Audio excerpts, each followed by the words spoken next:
Ngayon lang ako magsasalita. Ngayon lang.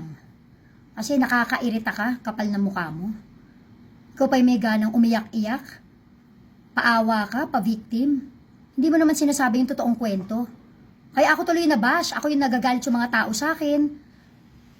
Wala, kailangan talaga magsalita na ako. Alam mo, una sa lahat, pinost mo yung wedding photo namin. Naka-blurred pa kunyari. Pero wedding photo namin yun ng asawa ko. Oh, tapos ikaw pa yung magbibintang, ako yung nangaagaw ng asawa na may asawa. Kasal kami. Legal yung dokumento, gusto mo bigyan pa kitang kopya. Ano kiniklaim mo? Nauna ka? Nauna kayo nagkaanak. Oy, ba't di ka pinakasalan?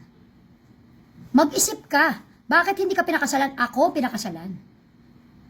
Kaya kahit pagbalik-balik tayo mo mundo, alam mo akong legal. Kaya ako sa'yo, Felma, mag-move on ka na.